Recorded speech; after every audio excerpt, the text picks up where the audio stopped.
From glory to glory, glory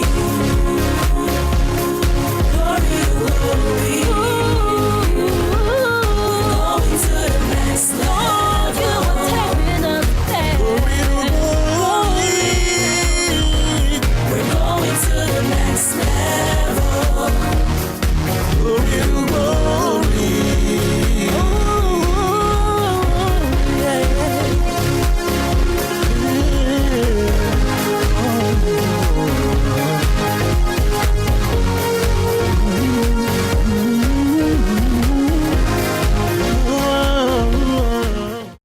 Shall we lift our hands to heaven and declare His Majesty, King of Kings, Lord of Lords, Everlasting Father, Prince of Peace, King of Glory, our refuge, our strong tower, our fortress, our hiding place, the God of Abraham, Isaac, and Jacob, the God of mercy and truth, the God who is everlastingly the same, the unchangeable Lord who changes all things and remaineth the same.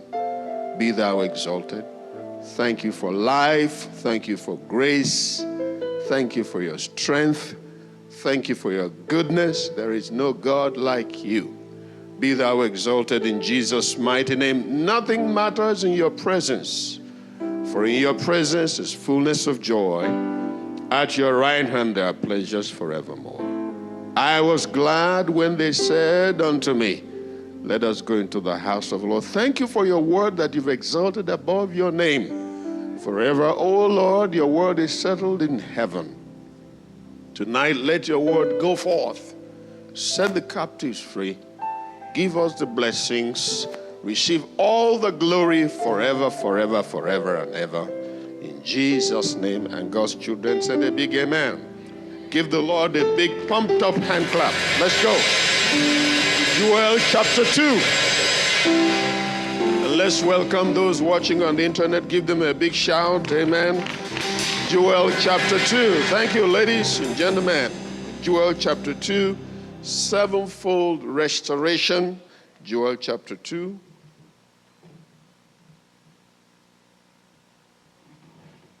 From verse 25. And I will restore to you the years that the locust hath eaten, the cankerworm, and the caterpillar, and the palmer worm, my great army, which I sent among you. And you shall eat in plenty and be satisfied, and praise the name of the Lord your God, that hath dealt wondrously with you. And my people shall never, never be ashamed. Underline the word restore and years. I will restore to you the years, not the days, the years. So one of the things God wants to restore to us is years. Say years. Number 2, Exodus 22:4. Exodus 22:4. Exodus 22:4. If the theft be certainly found in his hand alive, whether it be ox or ass or sheep, he shall restore double. Underline the words restore and double. If he is found with what he stole in his hand. There are different levels of restoration. If he is found with what he stole in his hand, he pays double. Now go to Proverbs 6:30. Proverbs 6:30, which is our core scripture for tonight's event. I see this message bringing blessings to generations and generations to come, even as your testimony is bursting forth in the name of Jesus. Proverbs 6:30 and 31. Man, do not despise a thief if he steal to satisfy his soul, when he is hungry. But if he be found, he shall restore sevenfold, he shall give all the substance of his house. Underline the two words, restore sevenfold. Now look at the conditions. If he be found, if he is found. In Exodus, he said, if he's found with what he stole in his hand, then he pays back double. But in Proverbs 6:30, he says, even if he's stolen and gone, and you trace him and find him, he must restore not only sevenfold, and if he's not able to, whatever is in his house is taken, and in payment for what he stole. John chapter 10, verse 10. Who is the thief we're talking about? The thief is the devil himself. The thief cometh but for to steal, to kill, and to destroy. So the thief operates by coming through an authorized entrance. So there are different qualities and characteristics of a thief. In John 10:10, he comes but for to steal, to kill, and to destroy. In Exodus 22, he comes to steal. If it's found in his hand and what he stole is still alive, then he pays back double. In Proverbs 6, it's found whether what he stole is dead or alive, or he spent it or has consumed it, he puts back sevenfold, whether he's able to or not. In addition, everything in his possession is taking away. In other words, this is a high fine to pay for someone who is very wicked, to kill, to steal, and to destroy. Now, the question is, and then we saw it in Joel, it says, no. He says, now, I will restore to you the years. Exodus says he will restore to you the beast or whatever, if it's found alive. Joel says the years, and the Proverbs say, if the thief is found. Exodus lays emphasis on what is in his hand. Proverbs lays emphasis on the thief. Joel lays emphasis on the years. So there are different emphases or different types, but tonight we want to focus on the sevenfold restoration that the thief must put back. Usually, when God wants to move in the lives of his people, he will assemble a few who have lost some things and then releases the word to them. And like I said on Wednesday, the word of God is the foundation. If you can buy into it and believe into it, not just believe, if the word sparks in your spirit, you cannot have restoration if the word of God does not shine light in your heart. One thing is to hear it, another thing is for it to really spark something. And you say, wait a minute, it's true. Once that spark occurs, nobody can steal it from you. Something is coming your way tonight in Jesus' name. Years that were stolen, the animal that was stolen. Go to Job 42. Job 42, verse 10. Job 42, verse 10. You know the story of Job. He started out prosperous, ended up prosperous. In between, he went through hell. The last book of Job, verse 10. And the Lord turned the captivity of Job when he prayed for his friends. Also, the Lord gave Job twice as much as he had before.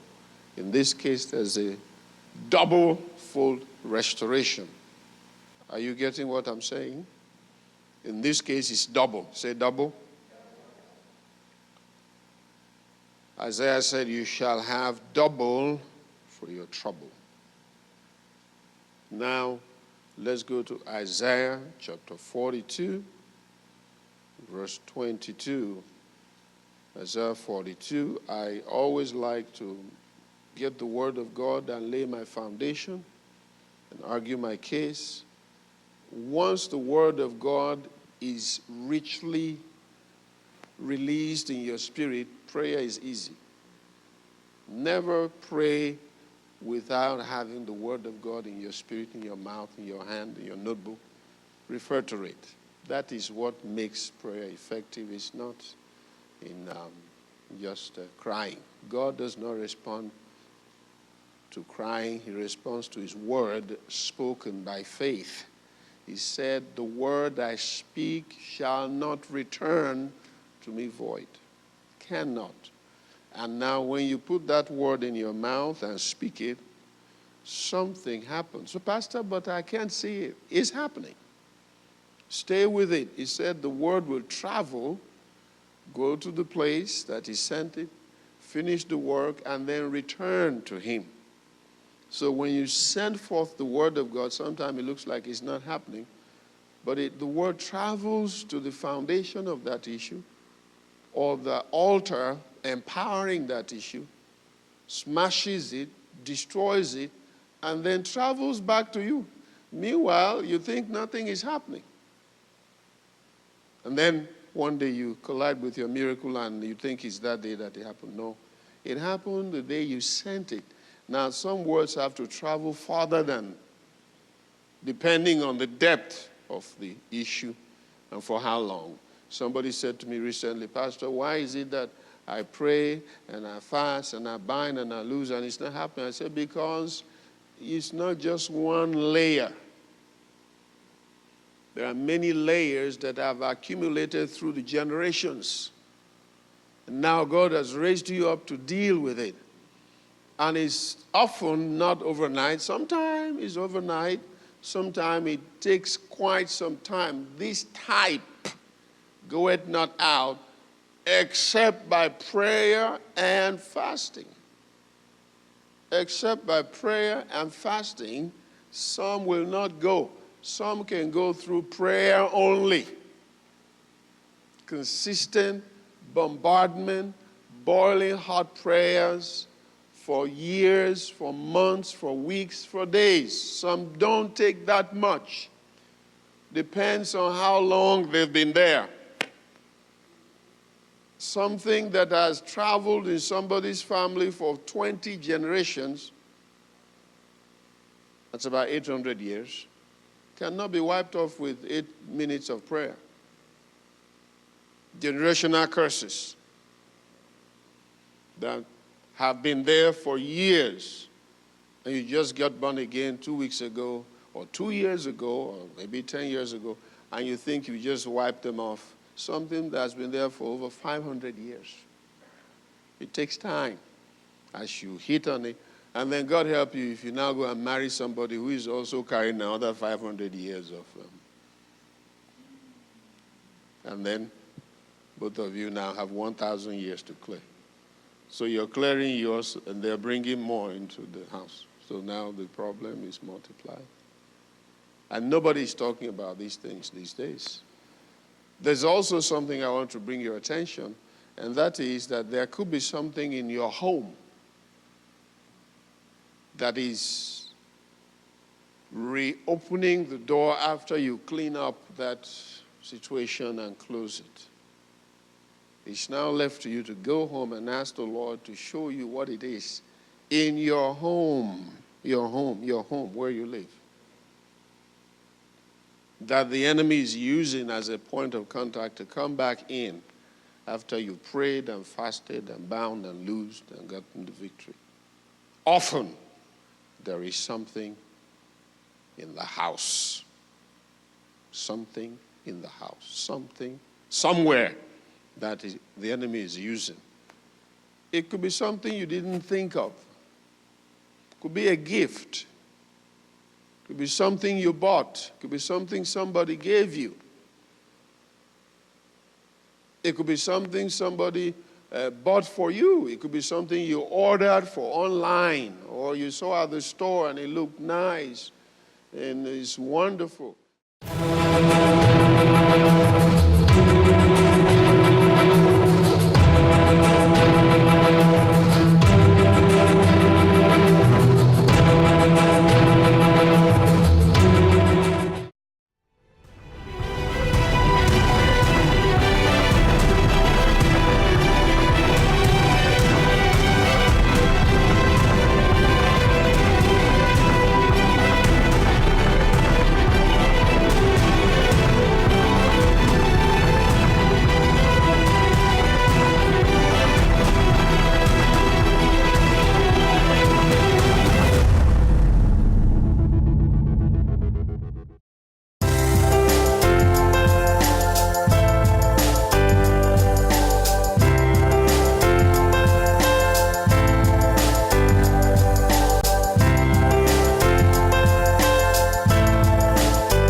Thirdly, it may be in your own body.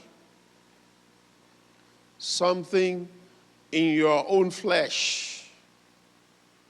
Something you're wearing, something you drank, something you ate, something you're wearing, or something you're rubbing, something you put on, something you eat or drink. You've got to be careful. It could also be with who is touching you, who fixes your hair, who cuts your hair. You got to be careful, because everybody who touches you is releasing something into your life.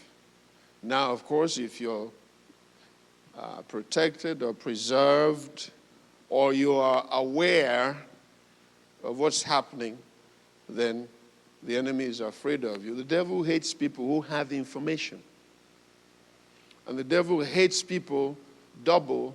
He has double hatred for people who have information and use it. We come to church every day. You get information. Sundays and Wednesdays, and open up TV, books, but we don't use the information. When a challenge comes, you don't look within to search to see what is going on, because the solution is on the inside, and to pull it out, we often look outside. Who can I run to? Who should I go to? I need to call pastor, and that's wonderful. I need to call this brother and this sister. I need to go to the hospital. I need to call the doctor. Instead of trying to find out what's going on. Now let's look at Isaiah 42. Verse 22. But this is a people robbed and spoiled. They are robbed and spoiled. By who? By the thief. They are all of them snared in holes, and they are hid in prison houses. They are for a prey, and none delivereth. For a spoil, and none saith, restore. Wow. Look at the condition of these people. Number one, they are robbed. Number two, they are spoiled. Number three, they are snared or trapped. Number four, they are hidden in houses of captivity. Number five, nobody is there to rescue them. And number six, We're not even talking of rescue. Nobody goes there to now not only rescue, but have them restored. And these are supposed to be God's people. For the rod of the wicked shall not rest upon the lot of the righteous, lest the righteous put their hand into iniquity. Apostle Paul said in Corinthians that God will not allow what is heavier than you can bear to come your way. Why? Because God knows our different capacities, that if he gives us more than we can bear, we are likely to backslide and fall into sin. But this is a people, not a person. A people, look at it, robbed. Robbed. Jobs, robbed. Money, robbed. Opportunities, robbed. Joy, robbed. And they're all of them snared in holes.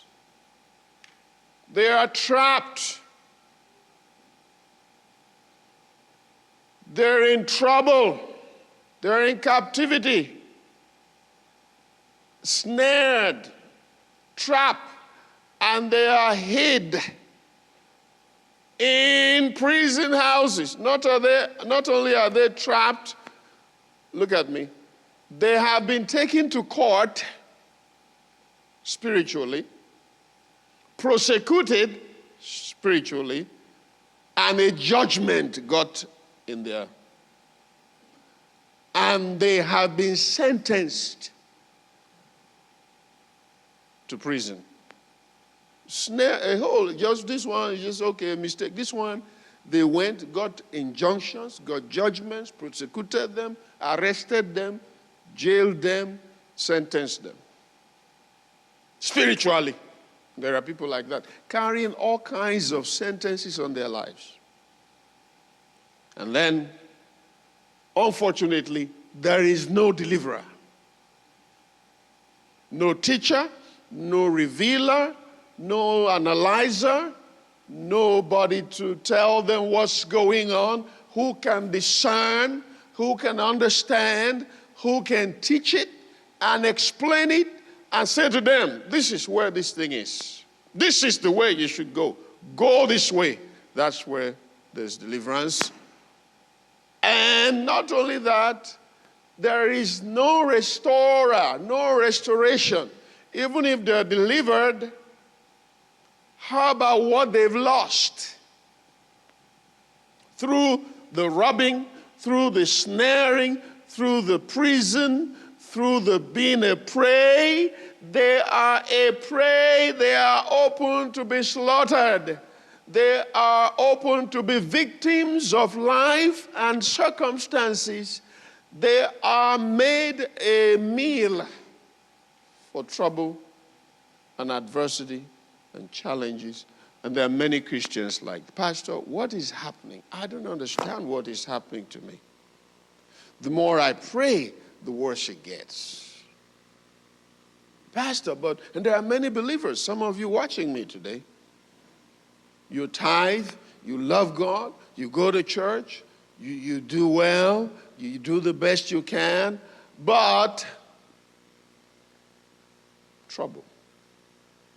Tonight, I believe that God will bring solution and bring deliverance in the name of Jesus. When I saw this, I was reminded of this verse.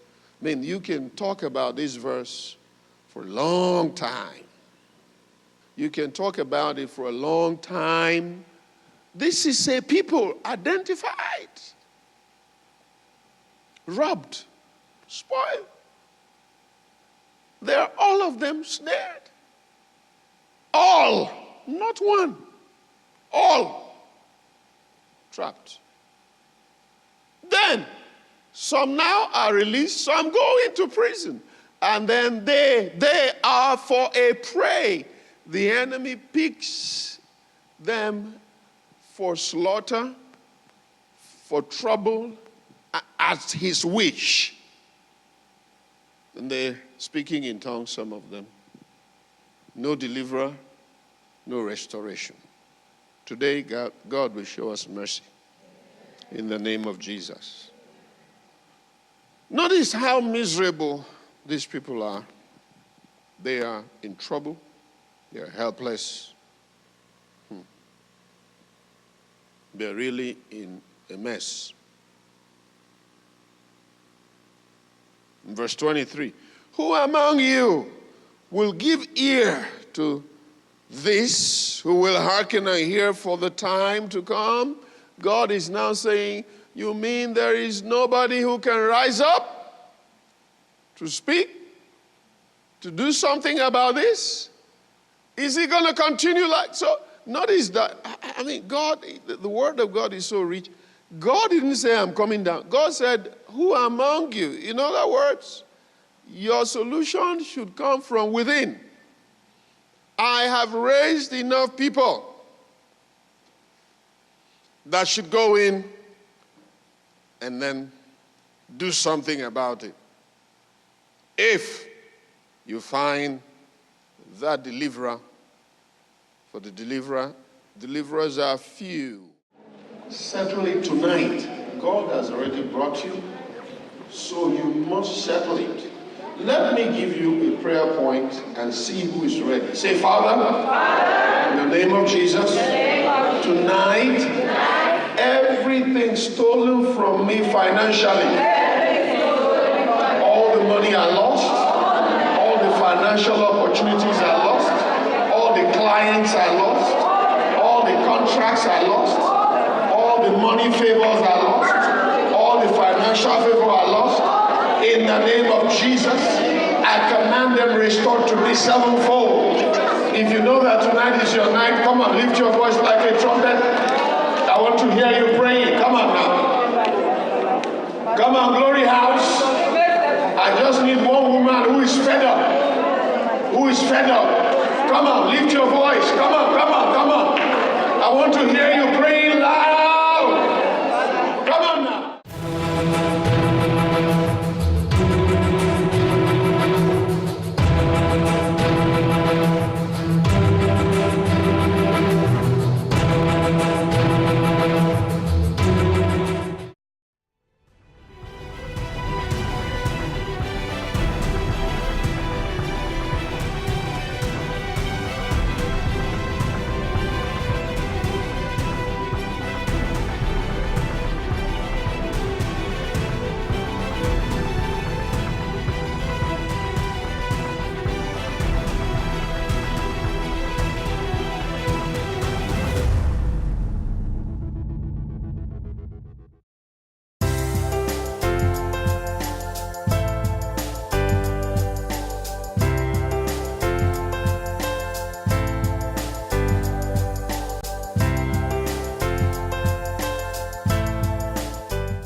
Glory to Glory TV is brought to you by faithful partners from around the world. Please visit us on our website at www.glorytoglorychurch.org. Please follow us on Facebook and Twitter. We would love to hear from you.